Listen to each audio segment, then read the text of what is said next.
If you've been watching the news lately, you know things are, well, a bit chaotic out there. We're talking shifting power dynamics, crazy supply chain disruptions, and just constant volatility. And right in the middle of this absolute storm sits India, 1.4 billion people. So, how does a nation that massive secure its borders, feed its people, and modernize its military without getting sucked into everyone else's fights?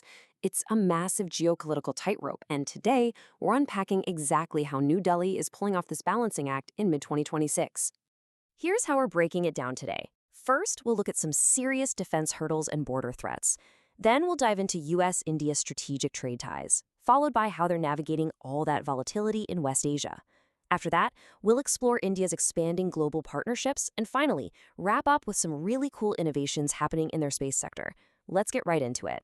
All right, starting with part one, defense hurdles and border threats. So, India has been putting a ton of resources into its own fifth generation fighter, the MCA. It's an absolutely crucial project for them, but they've hit a pretty massive wall. The US company supplying the engines, GE Aerospace, is suddenly demanding nearly 3 times their initial estimate. We're talking 70 to 80 crore rupees per engine. And if that wasn't enough, they want a dedicated 6,000 crore rupee assembly line built in India. Here's the real kicker, though.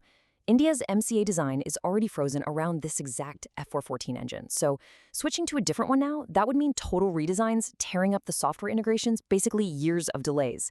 For an Air Force already short on fighter squadrons, this is, frankly, a massive headache.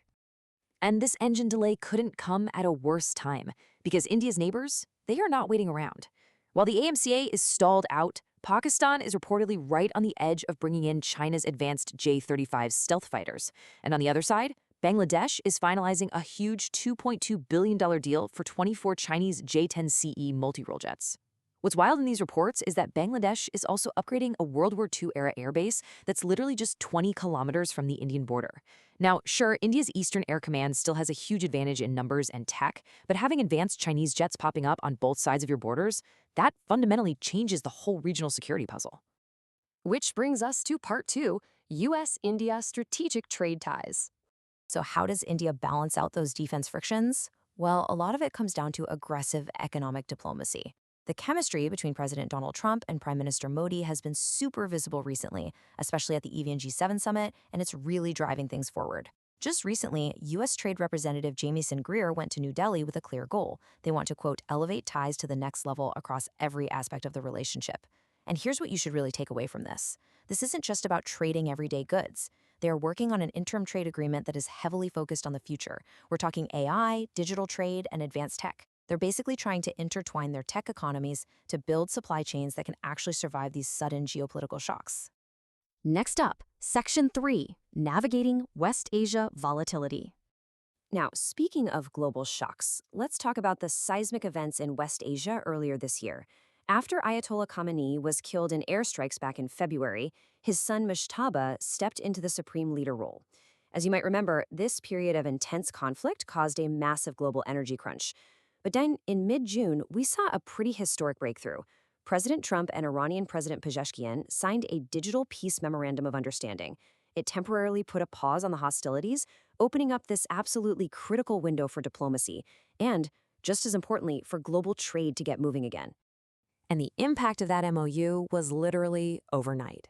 The Strait of Hormuz, which is basically the world's most vital energy bottleneck, reopened and it was an absolute oil gusher. In a single day, a record-breaking 19 million barrels flowed through. That massive surge pushed Brent crude prices down to $77.45 a barrel. And why does this matter to us? Well, energy prices dictate the cost of everything from fuel to food.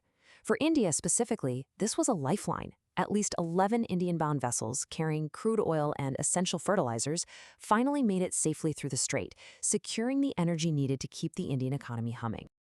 But, we can't just look at the economics here. There was a huge human element to this crisis. While the ships were stuck, so were the crews. The UN's International Maritime Organization had to step in and pull off this massive evacuation of 11,000 seafarers who had been essentially trapped on their ships for months, while the conflict was raging all around them. It's a stark reminder of just how incredibly fragile our global supply chains are when maritime security breaks down. And through all this, India has been walking a very fine line. Even with President Trump threatening to cancel the Iran peace talks over UN nuclear inspections, India managed to secure critical Iranian oil and maintain its strategic ties at the Chabahar port.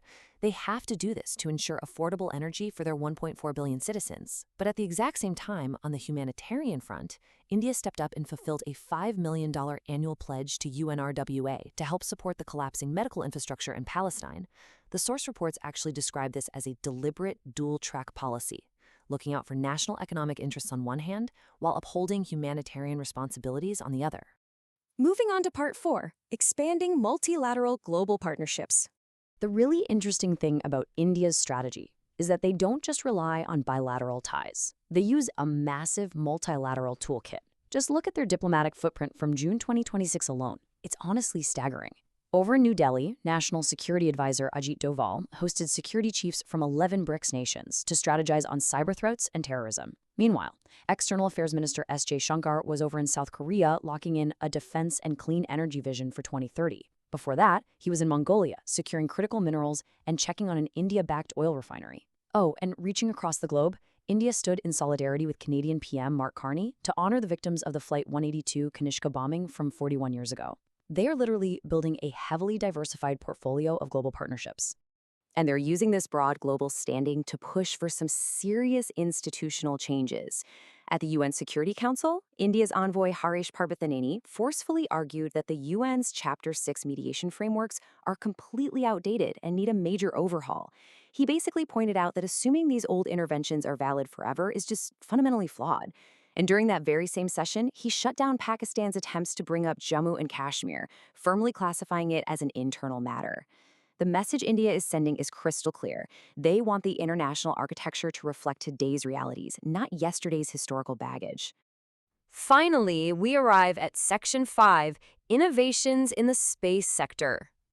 Let's see how this whole balancing act extends to the ultimate high ground, space. Right now, reinforcing its multilateral leadership, India's space agency ISRO is hosting the BRICS heads of space agencies down in Bengaluru. The agenda here is super strategic. They're talking about expanding a joint remote sensing satellite constellation, setting up a permanent BRICS Space Council, and really pushing for space sustainability so we don't end up with a debris-filled orbit. By taking the reins here, India is heavily positioning itself as the core architect of non-Western space governance. But what's really fascinating is what's happening domestically with India's private sector. There's this Hyderabad-based startup called XDL Links, and they are gearing up to launch a self-funded, software-defined satellite by late 2026. Now, this isn't your traditional hard-coded satellite. A software-defined satellite is this incredibly flexible platform. It can physically change its mission parameters, like it can switch from imaging over to communications and then to navigation, all through simple software updates while it's literally orbiting hundreds of kilometers above the Earth. It's almost like having a giant smartphone in space. And the execution speed is just mind-blowing. XDL Links built their first satellite, Janus-1, in only 10 months. 10 months! They're using ISRO's small satellite launch vehicle to get up into low Earth orbit rapidly. But the real game changer here is their use of edge computing. Instead of beaming all this heavy, raw data back down to Earth to be processed, the satellite actually filters the image data right there in space. That saves a massive amount of bandwidth and power. By commoditizing deep space tech like this, private companies are rapidly driving forward the Atmanirbhar Bharat, or Self-Reliant India initiative. So we've seen it all today. The massive hurdles on the borders, the high-wire diplomacy in the Middle East, the push for UN reform, and these brilliant technological leaps in the private space sector. India is essentially building this multi-aligned utility belts of partnerships and tech, but as the world stays highly volatile and with neighbors rapidly arming themselves with advanced tech, we've got to ask the big question. Is this intricate balancing act truly sustainable to secure India's future, or will some sudden global shock eventually force New Delhi to just pick a side? Let us know what you think. Thanks so much for joining this explainer, and keep learning.